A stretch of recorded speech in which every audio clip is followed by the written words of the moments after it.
HarperCollins presents To Hell With It by Claire Francis. Read by Avena Mansergh-Wallace. Prologue. It all started on a Saturday morning. The first thing I saw when I opened my eyes was a naked arse. Jack's naked arse. And I literally felt myself jump out of my own body. Like that feeling you get when you're falling asleep and your whole body jerks.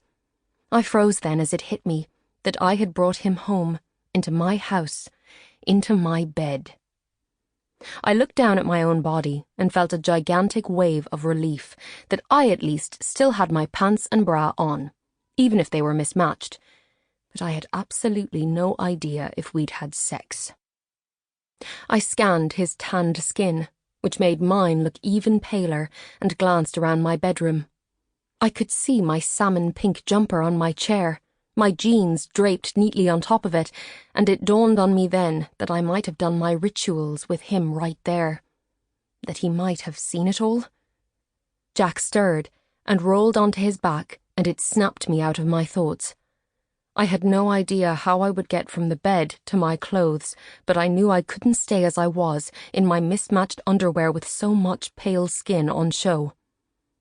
I moved one leg first, slowly, so that it hung out of the bed, and then turned my body on its side until I could slide out, literally onto the floor, and crawl over to my chair on my hands and knees.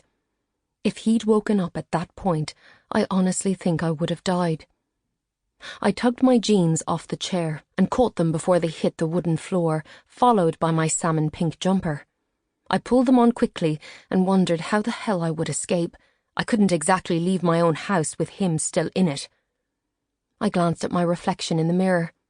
I looked like shit, and there wasn't enough time to do anything about it. I ruffled my hair as much as I could to untangle the mass of curls on top of my head, but I still looked the same way I always looked in the morning. Like a scarecrow. I crept towards my door and pulled it closed gently behind me.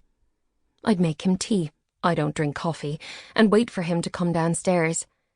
But then I felt the rise in my own chest as the realization hit me. I'd worried so much about how Jack would leave that I'd completely forgotten my biggest challenge, to get myself down the stairs first. I could feel the sweat that had started to form on my forehead as I stood at the top of the stairs. I could hear the bed creak as Jack started to stir once again. I placed one foot in front of the other, then took a deep breath and began to count. 1, 2, 3, 4, 5, 6, 7, 8, 9, penis, 10. I know what you're thinking. What's the deal with the stairs and penis? Who is this woman? Pleased to meet you. My name is Pearl. Chapter 1. So, some stuff about me you should probably know before I go on. Pearl O'Reilly, 27, nearly 28, born and raised in a little village called Drangan, County Tipperary. I'm still here. I live in my grandmother's house. She died, and work in the village shop, O'Callaghan's, and my days begin simply enough. 2 pieces of wholemeal toast for breakfast, with margarine and peanut butter, and I like a cup of tea to go with it. Pretty standard, eh? Most people probably have the same thing every day for breakfast, right?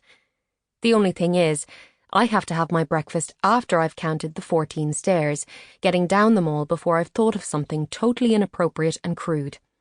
If a thought does come into my head before I can get down the stairs, I have to start all over again. I basically have to beat my own thoughts, which is pretty impossible at the best of times, but if I don't, I will die on my way to work, or something catastrophic will happen to a family member. Or both. That is just a fact, and I'm not willing to test it out.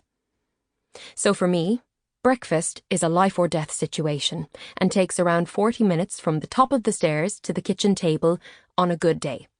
On a bad day, I can be there for well over an hour.